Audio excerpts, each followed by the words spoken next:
La Bhagavad Gita, connue également sous le nom de Gita-Upanishad, renferme l'essence du savoir védique. Elle est l'une des Upanishads les plus importantes. Il existe d'ailleurs de nombreux commentaires sur l'ouvrage, tellement même qu'on pourrait s'interroger sur le bien fondé d'une nouvelle publication. Voici donc ce qui m'a amené à produire la présente édition de ce livre. Une dame m'a un jour prié de lui recommander une traduction de la Bhagavad Gita. Bien qu'il y eût de multiples versions indiennes et occidentales de l'œuvre, je n'en ai trouvé aucune qui conserve rigoureusement au texte son intégrité originelle. Dans presque toutes, les commentateurs donnent leur option personnelle sans réellement rendre tel quel l'esprit de la Bhagavad Gita.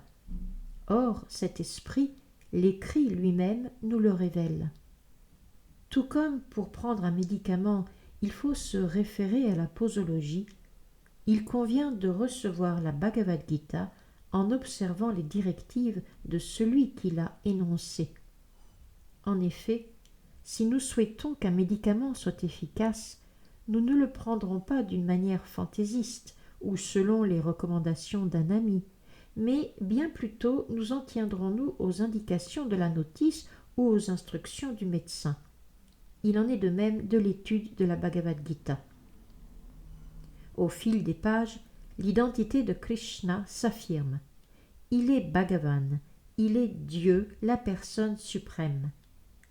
Certes, le mot Bhagavan désigne parfois une éminente personnalité ou un puissant déva, et il indique assurément ici que Krishna est un personnage de grande importance.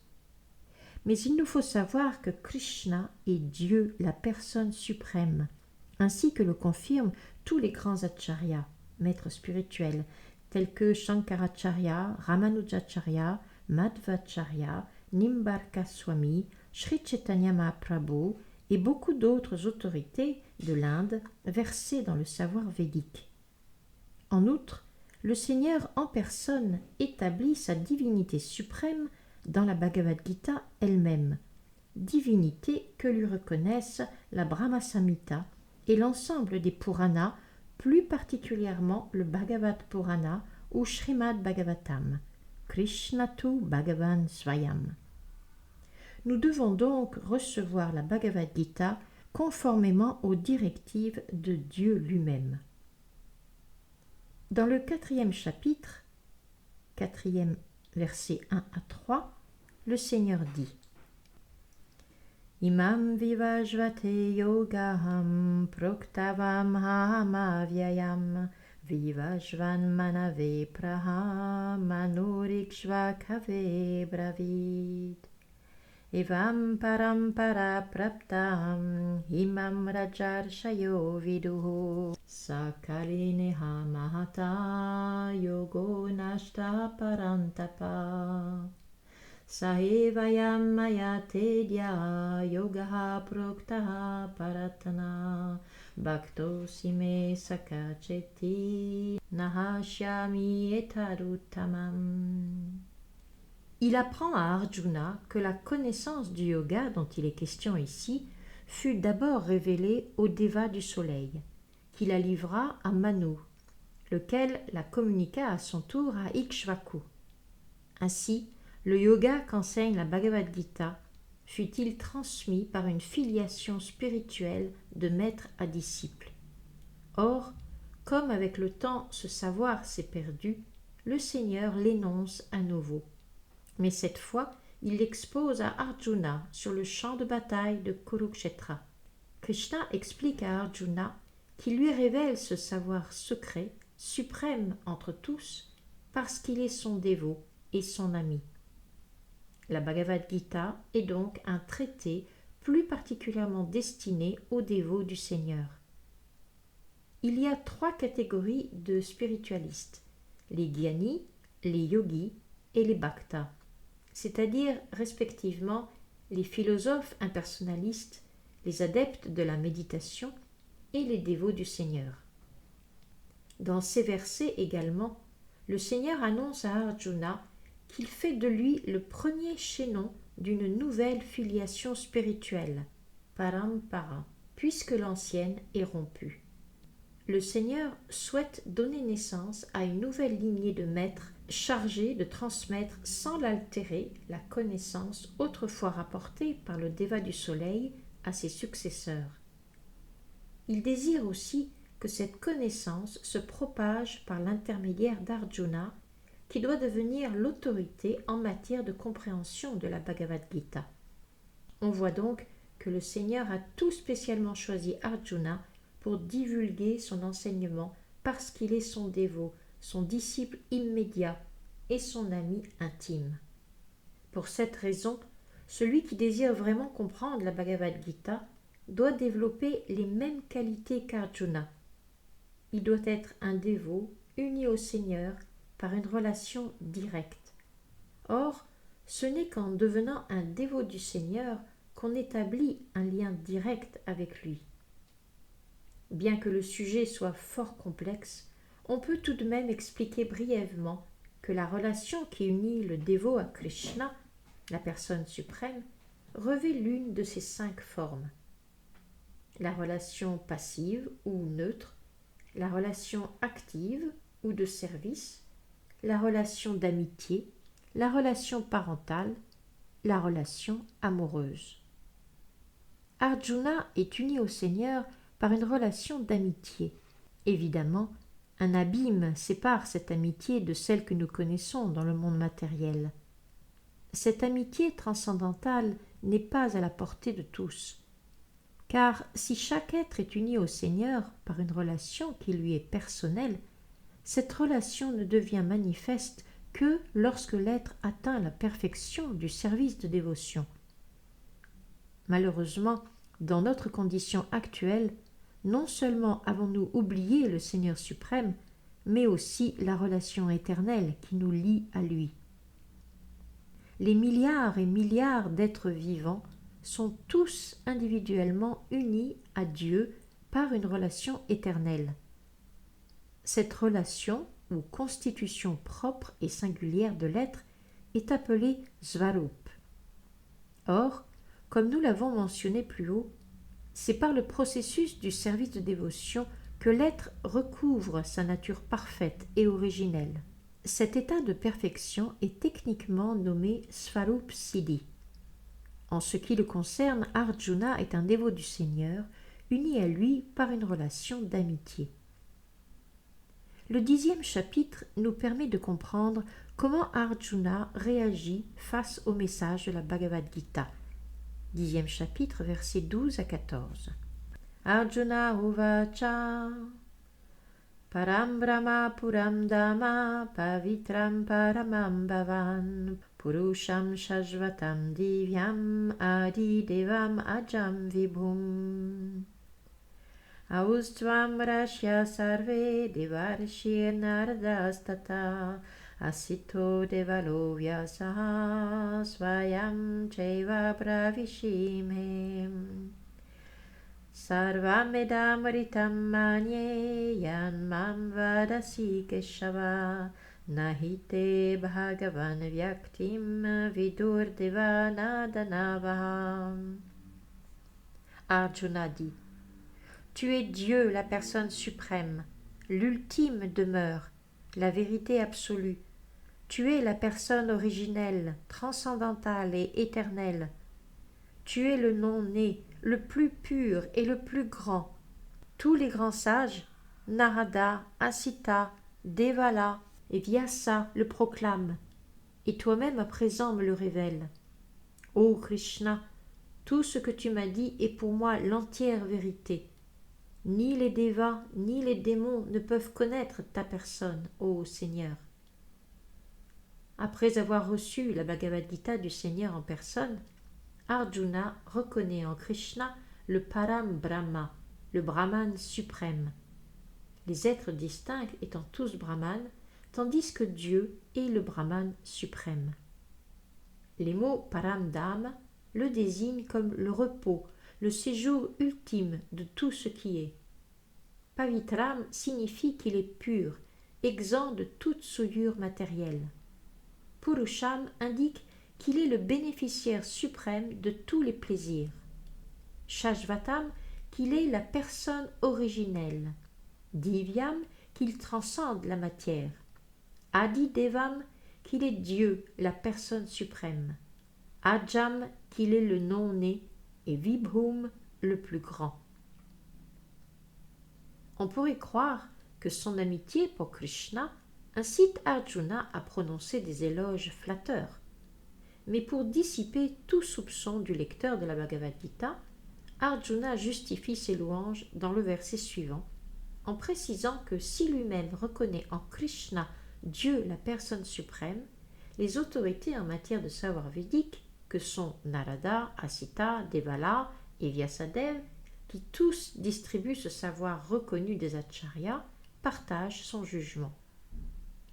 Non seulement Arjuna reconnaît-il l'absolue perfection des propos de Krishna, Sarvam etam hritam manye, tout ce que tu me dis je l'accepte comme la vérité, mais encore précise-t-il qu'il est très difficile de comprendre la personnalité du Seigneur que même les puissants devas ne peuvent connaître.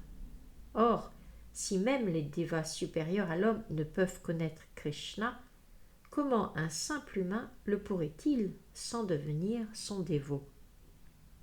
Il faut donc avoir une approche dévotionnelle de la Bhagavad Gita, ne jamais se considérer l'égal de Krishna et en aucun cas le prendre pour une personne ordinaire ou même un très grand personnage. Krishna est Dieu, la personne suprême.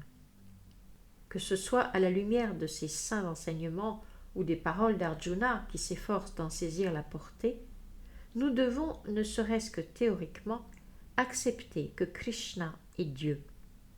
Cette acceptation soumise nous permettra de comprendre la Bhagavad Gita. Inversement, lire sans une telle disposition d'esprit rendra la compréhension de l'ouvrage particulièrement ardue, car il s'agit d'un grand mystère. Quel est en définitive le but de la Bhagavad Gita? L'être humain étant généralement confronté dans sa vie à 1000 difficultés, comme le fut Arjuna devant l'imminence de la bataille de Kurukshetra, nous dirons que la Bhagavad Gita se propose de libérer l'humanité de l'ignorance inhérente à l'existence matérielle. Arjuna s'abandonna à Krishna, qui lui exposa alors la Bhagavad Gita. Comme Arjuna, à cause de notre existence matérielle, nous sommes en proie à de vives anxiétés. En fait, nous baignons dans une atmosphère de non-existence. Et pourtant, bien que nous soyons pour une raison ou pour une autre plongés pour l'heure dans cette asat, ce qui n'existe pas, nous ne sommes pas faits pour vivre sous la menace du non-existant, car nous sommes éternels. D'entre les êtres humains qui souffrent, seuls quelques-uns s'interrogent réellement sur leurs conditions intrinsèques, sur leur identité propre, sur la raison pour laquelle ils se sont retrouvés dans une situation aussi inconfortable. Or, à moins qu'ils ne se demandent pourquoi ils souffrent, à moins qu'ils ne comprennent qu'il lui faut trouver un remède à ces maux, nul être humain ne peut être considéré digne de ce nom. L'humanité ne commence que quand de telles interrogations naissent dans l'esprit. Dans le Brahma Sutra, on nomme cette recherche Brahma Jigyasa, Atato Brahma Jigyasa. À moins que l'être humain ne s'inquiète de la nature de l'absolu, chacune de ces activités sera considérée comme un échec. Par conséquent, ceux qui s'essayent à trouver la cause de leur souffrance, qui se demandent d'où ils viennent et où ils iront après la mort, sont à même d'étudier et de comprendre la Bhagavad Gita. En outre, il faudra que l'étudiant sincère ait un grand respect pour Dieu, la personne suprême. Arjuna répondait parfaitement à tous ces critères. Krishna descend en ce monde spécifiquement pour rappeler à l'homme oublieux le but véritable de l'existence. Parmi les innombrables hommes qui s'éveilleront au vrai sens de la vie, un seul peut-être développera l'état d'esprit requis pour comprendre sa nature réelle. C'est pour lui que Krishna énonce la Bhagavad Gita. Le tigre de l'ignorance nous dévore tous, mais dans son infinie miséricorde pour les êtres vivants, et plus particulièrement pour les êtres humains, le Seigneur fait de son ami Arjuna son disciple et expose la Bhagavad Gita. Notons que parce qu'il est le compagnon intime de Krishna, Arjuna ne peut être sujet à l'ignorance. S'il en devient pourtant victime lors de la bataille de Kurukshetra, c'est pour donner à Krishna l'occasion de répondre aux questions qu'il se posera sur les problèmes de l'existence et pour en faire bénéficier les futures générations. L'homme saura alors quelle ligne de conduite adopter pour atteindre la perfection de la vie humaine. La Bhagavad Gita nous amène à comprendre 5 vérités fondamentales, dont la première est la science de Dieu et la seconde, la nature intrinsèque des êtres vivants. Dieu est l'Ishvara, celui qui dirige, et les êtres distincts, les jivas, ceux qui sont dirigés. Seul un insensé se croira libre et ne reconnaîtra pas sa position subordonnée. L'être est en tout point subordonné, au moins dans son existence conditionnée. Outre l'Ishvara et les jivas, la Bhagavad Gita nous entretient de la prakriti, la nature matérielle, du temps, la durée totale de l'univers ou manifestation matérielle, et du karma, l'action. La manifestation cosmique donnant lieu aux activités innombrables et variées des êtres. Nous devons donc puiser dans cet écrit la connaissance de Dieu, des êtres, de la prakriti, de la manifestation cosmique et de la façon dont elle est régie par le temps et de ce en quoi consiste l'activité des êtres distincts. La Bhagavad Gita, à partir de ces 5 sujets fondamentaux, va démontrer que Dieu est suprême entre tous les êtres, qu'on le nomme Krishna, Brahman, Paramatma, souverain suprême ou tout autrement. Les êtres vivants ne partagent cette souveraineté qu'en qualité. Comme le montreront les derniers chapitres, la nature matérielle est subordonnée au Seigneur suprême et fonctionne sous sa direction. Krishna n'affirme-t-il pas Maya Dyakshena Prakriti Suyate Sacharacharam? La nature matérielle opère sous ma direction. Voir les merveilles de l'univers devrait nous aider à comprendre que derrière la manifestation cosmique se trouve l'être qui a le contrôle de tout. Rien ne saurait exister qui ne soit régi par quelqu'un. Il serait puéril de nier l'existence de ce maître d'œuvre. Un enfant trouvera peut-être extraordinaire qu'une voiture roule d'elle-même, sans traction animale. Mais l'adulte, lui, sait que la machine a un moteur, et au-delà, un conducteur. Le Seigneur suprême est sans conteste le conducteur de tout ce qui existe. Comme nous le verrons dans les derniers chapitres, le Seigneur enseigne que les jivas, les âmes distinctes, sont d'infimes parcelles de son être et font partie intégrante de lui. Tout comme les gouttes d'eau de l'océan sont salées comme lui, tout comme les paillettes d'or sont du même métal précieux que la mine aurifère dont elles proviennent, nous-mêmes possédons les qualités de l'Ishvara suprême, Krishna, Bhagavan, mais à un degré infime, car nous sommes de minuscules Ishvaras, des Ishvaras subordonnés, partie intégrante de sa personne. Si nous essayons de dominer la nature, comme nous essayons aujourd'hui de devenir maîtres de l'espace, c'est parce que cette propension à diriger, qui est en nous, se trouve en Krishna. La Bhagavad Gita précise que cette tendance à vouloir régir la nature matérielle ne fait pas de nous pour autant les maîtres suprêmes. Qu'est-ce que la nature matérielle? La Gita explique que la nature matérielle est ce que l'on appelle la prakriti inférieure, tandis que les êtres animés forment la prakriti supérieure. De toute façon, qu'elle soit inférieure ou supérieure, la prakriti opère toujours sous la direction du Seigneur. Étant d'essence féminine, elle lui est subordonnée comme une épouse à son mari, elle dépend du Seigneur, son maître. Nous venons de voir que les entités vivantes et la nature matérielle sont toutes deux dominées, contrôlées par le Seigneur suprême, et que la Bhagavad Gita range les êtres vivants, bien qu'ils fassent partie intégrante du Seigneur, dans la Prakriti. L'un des versets du 7e chapitre l'indique clairement. Apariyamitastu anyam prakriti vidi me param jiva bhutam. La Prakriti, la nature matérielle, est mon énergie inférieure, mais il existe, au-delà de cette nature, une autre Prakriti, l'être vivant, ou Jiva Bhutam. 3 modes d'influence ou guna, la vertu, la passion et l'ignorance, sont inhérents à la nature matérielle. Ces gunas se combinent tous sous le contrôle du temps éternel et sont à l'origine des activités, ou karma. Ces activités ont lieu depuis des temps immémoriaux et nous souffrons ou jouissons de leurs fruits. Ainsi, de l'homme d'affaires, par exemple, qui a travaillé dur et intelligemment et a gagné beaucoup d'argent. Il est heureux de jouir de sa fortune, mais qu'il vienne à faire faillite et il sera malheureux.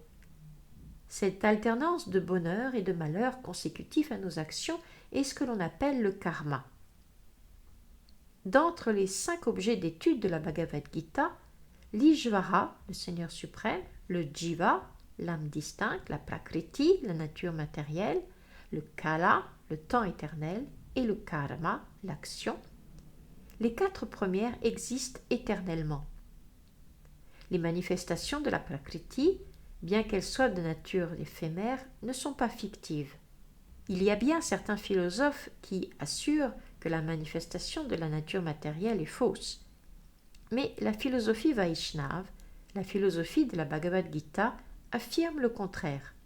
La manifestation de l'univers matériel n'est pas fausse. Elle est réelle, mais temporaire. Elle ressemble aux nuages qui traversent le ciel ou aux pluies dont se nourrissent les grains. Dès que le nuage s'éloigne ou que la saison des pluies s'achève, les récoltes se dessèchent. La nature matérielle suit un cours semblable. Elle se manifeste, demeure un certain temps, puis disparaît. Mais du fait que ce cycle se poursuit sans fin, la Prakriti est éternelle et bien réelle. Du reste, le Seigneur l'appelle ma Prakriti. Cette nature matérielle est une énergie séparée du Seigneur, tandis que l'être vivant constitue une énergie qui lui est éternellement liée. Le Seigneur, les êtres, la nature matérielle et le temps sont donc tous éternels et intimement liés les uns aux autres. Seul le karma, dont les effets peuvent toutefois provenir d'actions très anciennes, n'est pas éternel. Ainsi, souffrons-nous ou jouissons-nous des suites de nos actes depuis des temps immémoriaux. Nous pouvons cependant modifier les effets du karma, mais cette modification dépend du degré de perfection de notre savoir. En général, en dépit de l'étendue de nos activités, nous ignorons ce qu'il faut réellement faire pour échapper aux conséquences de nos actes. Mais tout cela sera expliqué dans la Bhagavad Gita.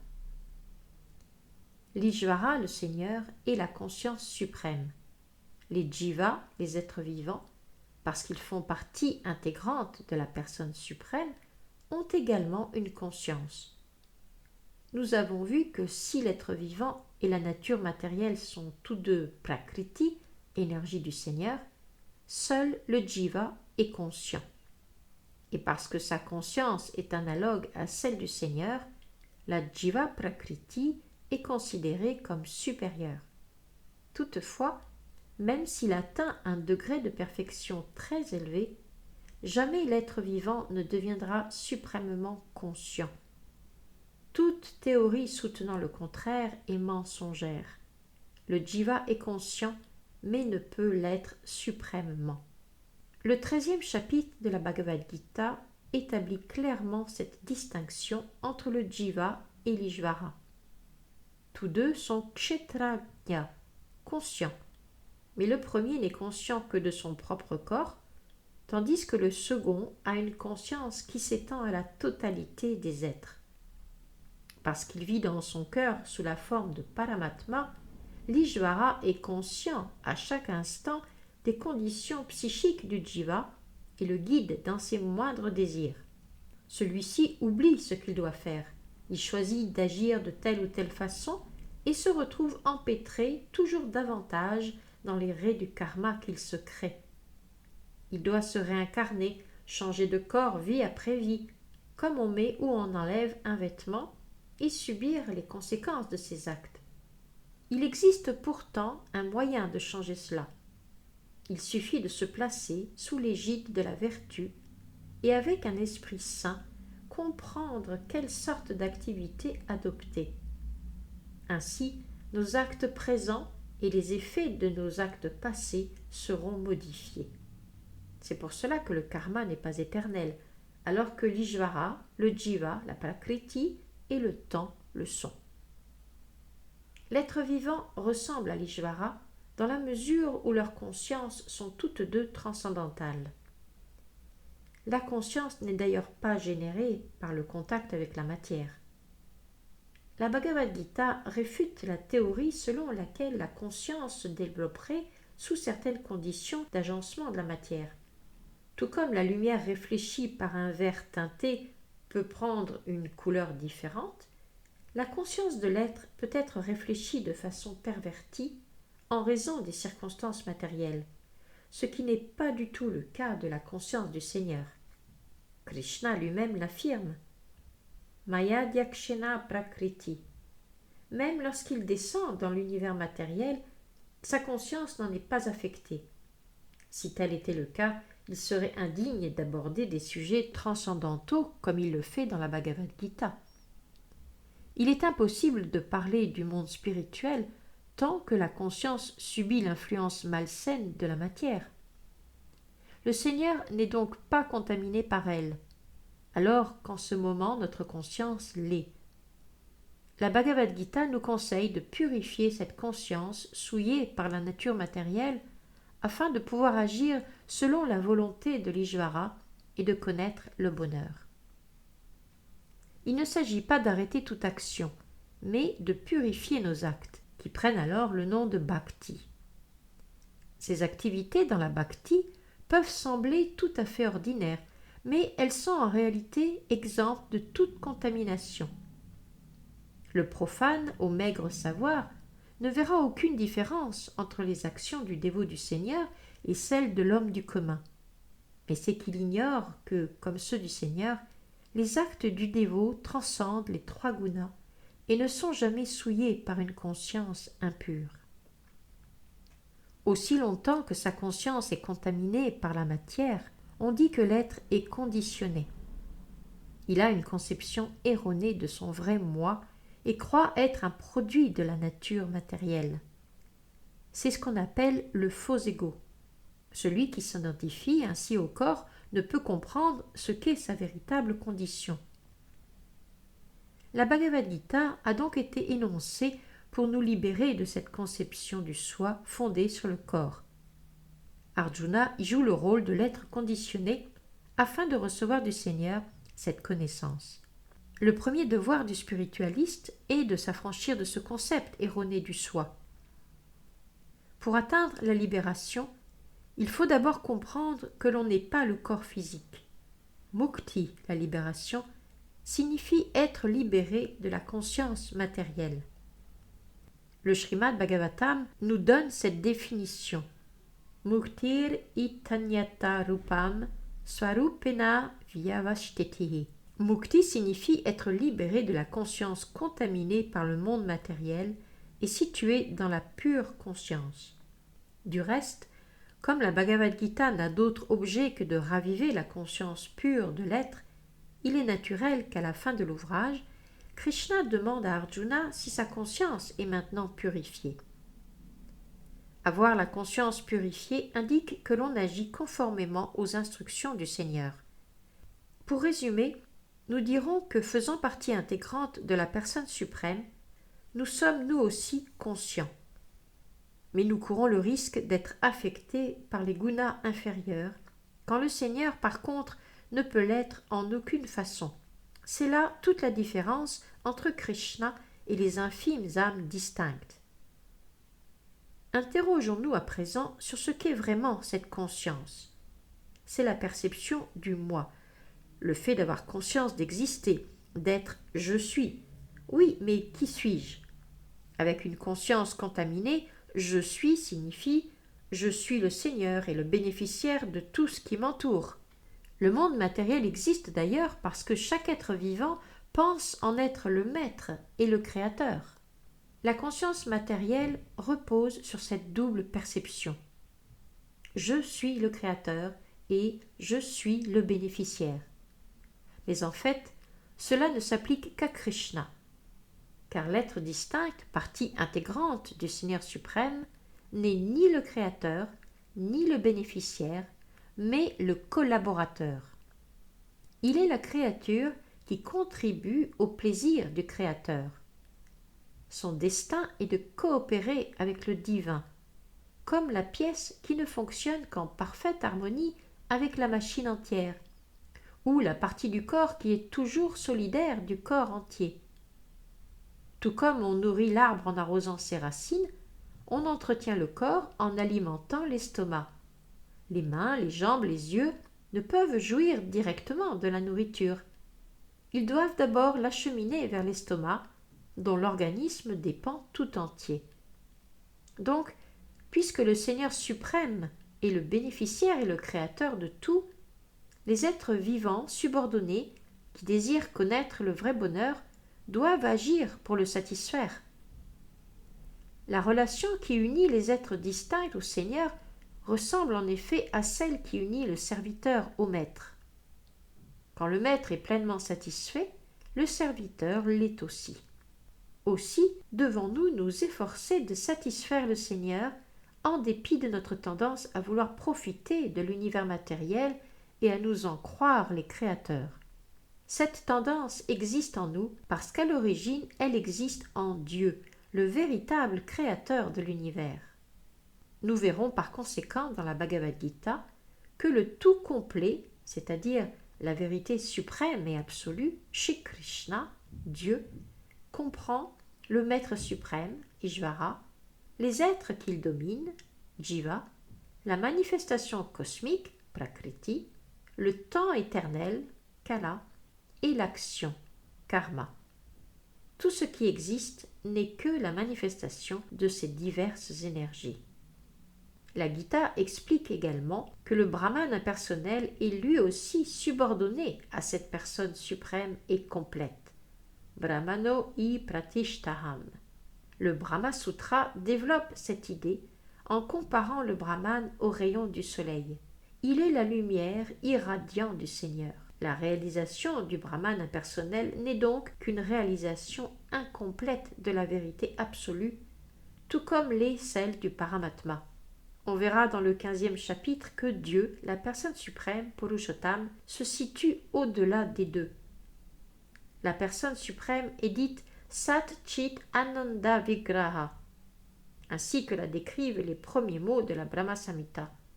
Ishvara Paramam Krishna Sachitananda Vigraha Anadir Adir Govinda Sarva Karana Karanam. Krishna, Govinda, est la cause de toutes les causes. Il est la cause originelle et la forme même de l'éternité, de la connaissance et de la félicité.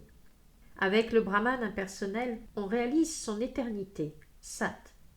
Avec le Paramatma, sa connaissance et son éternité, Sat Chit. Mais en atteignant la réalisation de la personne suprême, Krishna, on perçoit d'un coup l'ensemble de ses attributs spirituels, soit le Sat, le Chit et l'Ananda, l'éternité, la connaissance et la félicité, dans la forme absolue, Vigraha. Ceux dont l'intelligence est limitée considèrent la vérité suprême comme impersonnelle. Mais Dieu est bien une personne transcendantale. Toutes les écritures védiques le confirment. Nityo Nityanam Chetanas Chetananam. Katha Upanishad 2, 2, 13. De même que nous sommes des êtres individuels dotés d'une personnalité propre, la vérité suprême et absolue est une personne. La réalisation de la personnalité de Dieu est la plus complète, car elle inclut tous les aspects transcendantaux de la vérité absolue, sa forme y compris. Le tout complet n'est pas sans forme, car s'il était inférieur à sa création, il ne pourrait être le tout complet qui doit nécessairement comprendre tant ce qui relève de notre expérience que ce qui dépasse notre entendement. Ce tout parfait, Krishna, la personne suprême, possède de puissantes énergies. Parasya Shaktir Vivideva Shruyate. Et la Bhagavad Gita explique comment il agit à travers elle. Le monde phénoménal dans lequel nous vivons est aussi complet en lui-même, car d'après la philosophie du Sankhya, les 24 éléments dont l'univers est une manifestation transitoire sont assemblés de façon à produire l'ensemble des ressources indispensables à son maintien et à sa subsistance. Rien ne manque, mais rien non plus n'est superflu. Cette manifestation est créée pour un temps déterminé par l'énergie du tout suprême, puis détruite, toujours selon son plan parfait. Pour ce qui est des êtres distincts, infime unité également complète, il leur est donné toute facilité pour connaître le tout. S'ils ressentent le moindre manque, c'est à cause de leur connaissance imparfaite du tout complet. À leur intention, la Bhagavad Gita renferme la totalité du savoir védique. La connaissance védique est complète, infaillible, et les hindous la reconnaissent comme telle. Un exemple peut nous aider à mieux comprendre ce point. D'après les préceptes védiques, la smriti, quiconque touche aux excréments d'animaux doit immédiatement se purifier par un bain. Or, ces mêmes écritures considèrent la bouse de vache comme un agent purificateur. Cela peut sembler pour le moins contradictoire, mais on l'accepte pourtant, car on est assuré, en suivant leur enseignement, de ne pas se tromper. Or, il se trouve justement que la science moderne a démontré les vertus antiseptiques de la bouse de vache. Ainsi, le savoir védique, dont la Bhagavad Gita constitue l'essence, est-il parfait, car il se situe au-delà de l'erreur et de l'incertitude.